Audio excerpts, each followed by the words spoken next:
Hey, what is up guys, and welcome back to another ultimate comparison by Purecast9. In this episode, the Boat Stone 350 is going head to head with the Boat Stone 650. And I know you guys are confused between these two and you want a verdict. Let me tell you from the start, it's not going to be so easy because it gets really tricky once I get into the sound department. So before I give you my verdict as to how it sounds, there are a number of similarities and differences that these two speakers have, and I'm not going to waste your time by going into the nitty-gritty details. Rather, the chart you're seeing right now basically summarizes what those similarities and differences are. So have a good look, pause the video if you need to.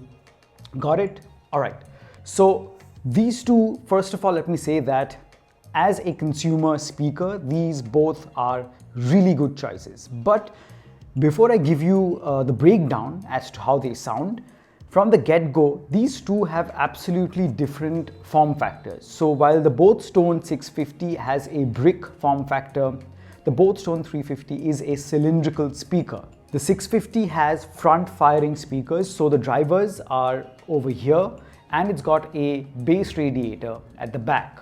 So basically it gives you a unidirectional sound. So if you're sitting in front of the Boat Stone 650, if you're sitting in front of this area, that is where you're going to get the full range or volume of the sound. While for the 350, it's got one driver here and another driver here. So when you place it like this, it gives you more or less a 360-degree sound experience. So it doesn't matter if you're sitting in front or at the back, you get more or less an equal immersive sound. So in general, I prefer this form factor because the sound is more or less equally distributed on all sides.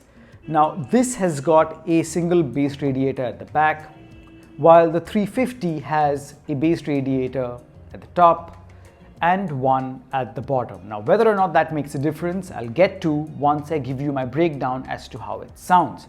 Now let me give you my verdict as to how these performed in my testing. So you guys know, if you're an existing viewer, I don't just say good sound or bad sound. I judge a speaker based on how it is able to produce the three main frequencies that make up any sound that you hear: highs, mids, and lows. Now, starting off with the highs, you can't go wrong with either. Very sharp and clear and crisp highs on both of these speakers, but both also suffer from a tad bit of distortion or crackling at max volume. But if you reduce that to around 70% or 75% volume, then that distortion is greatly reduced or almost is absent, but it is there. Now, while the highs are really crisp on both, I personally prefer the highs produced by the Boat Stone 350 because, being the latest generation speaker, this produces cleaner highs compared to the Boat Stone 650. I mean, it's not bad, but when I compare these two, it is the 350 that produces the cleaner high frequencies. Now coming to the mids, this is where I found there is a clear winner, at least in my opinion.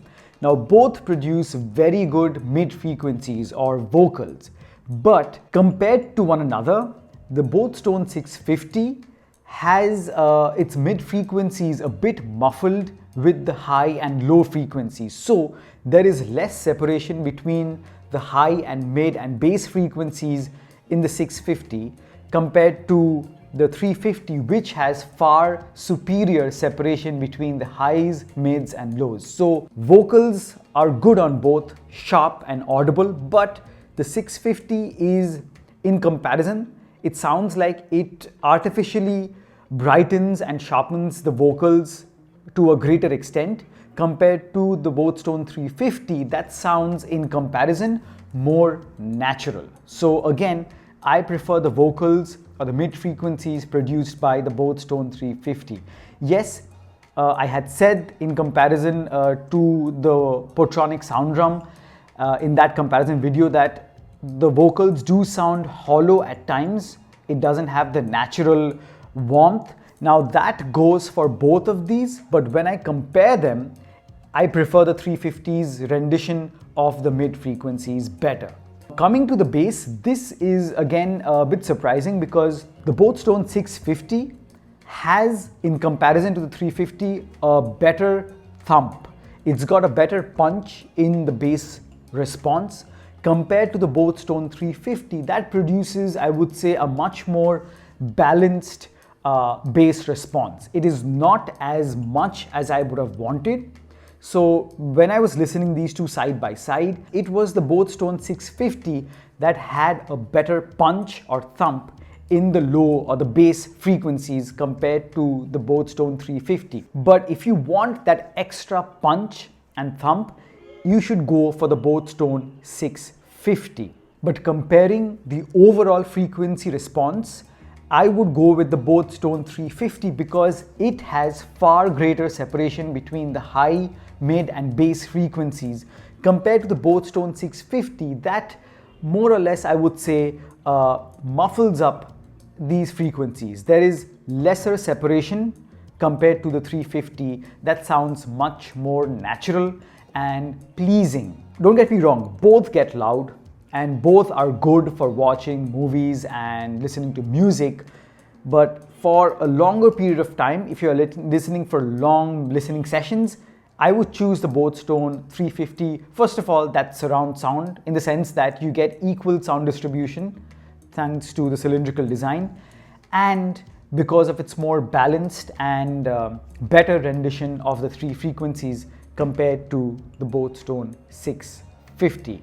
And of course, having Bluetooth version 5 on the Boat Stone 350, obviously you have much lower latency between the video and audio. So when watching movies, this is definitely a better choice compared to the 650. It will come down to your personal preference. So if you like something that is upfront and you don't really care about the refined or separation between frequencies and you want that extra thump in bass, you might as well go for the Boat Stone 650. It is hard, it is robust, and it is still a good choice by all means. But if you want the latest that gives you some nifty features and the 360-degree sound experience, you should go for the Boat Stone 350. As always guys, the links to both of these are in the description below. I would really appreciate that if you do decide to buy either of these speakers, kindly use the link given in the description below to purchase these speakers. It'll cost you zero extra. You have my word on that, but it will help me run this channel and produce more and more quality content like this just for you guys. So thank you so much for watching.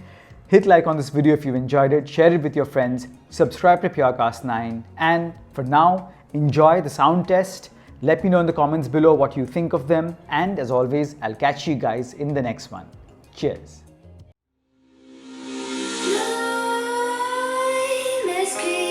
While you and me repeat, this bittersweet heat is suffocating.